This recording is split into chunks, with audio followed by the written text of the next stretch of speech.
अस्सलाम वालेकुम नाजरीन, आप देख रहे हैं डेली पाकिस्तान और मैं हूं आपका मेज़बान इब्तिसाम चौधरी। नाजरीन, जो शख्सियत आप कैमरे में मेरे साथ देख सकते हैं, इन माँ जी की कहानी सुनते साथ ही आप इनको दाद देने पर मजबूर हो जाएंगे। बहुत ही इंस्पायरिंग स्टोरी है।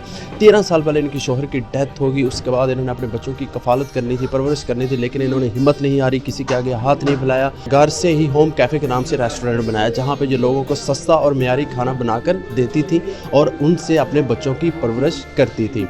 यह सिलसिला आज तक जारी है। इनसे इनकी कहानी इन्हीं की ज़ुबानी सुनेंगे।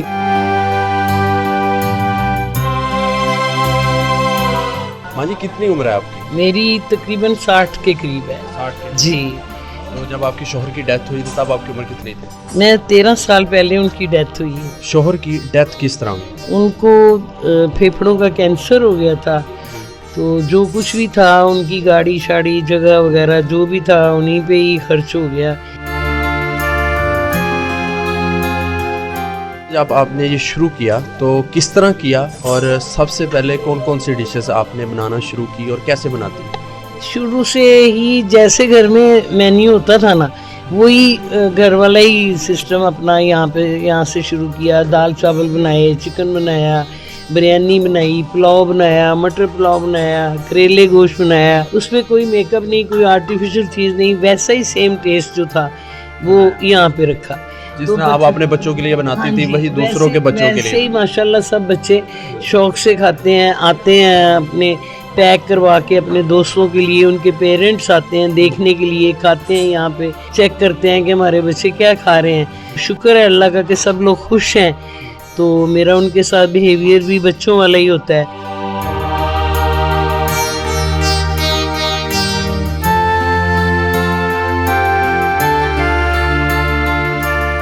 शुरू में कितनी सेल थी, कितना दिन में आ जाता था, कितना कमा लेते थे? शुरू में तो लग ही रहे थे, पता नहीं था किस तरह से इस तरह लोगों के साथ कितने की कीमत क्या फ़िक्स करनी है, क्या करना है।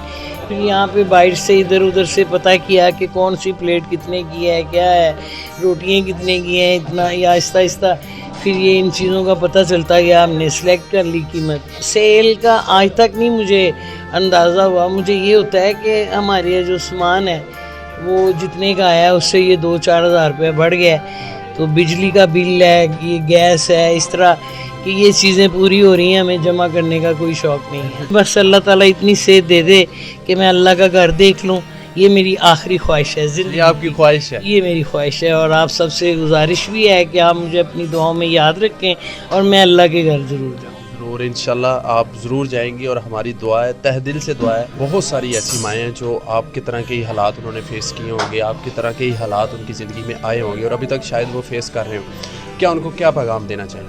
नहीं, उन्हें भी चाहिए कि वो बाहर निकल के या अपने बच्चों के साथ मिल के अपने घर में बैठ के जो भी काम उनको आता है वो करने की कोशिश तो करें, हिम्मत तो करें। ये नहीं कि अपने रिश्तेदारों से, दोस्तों को जाके परेशान हम लोग करें।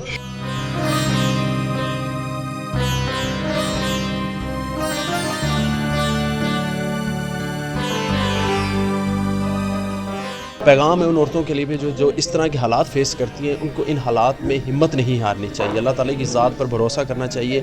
अगर अल्लाह ताला की ज़ात आपके साथ है, आपको अल्लाह की ज़ात पर भरोसा है, तो इंशाल्लाह एक न एक दिन आप कामयाब ज़रूर होते हैं और सुरखरू होकर ज़िंदगी गुजारते हैं। इसी के साथ अपने मेज़बान इब्तिसाम चौधरी को दीजिए इजाज़त और देखते रहिए डेली पाकिस्तान। खुदा हाफिज़।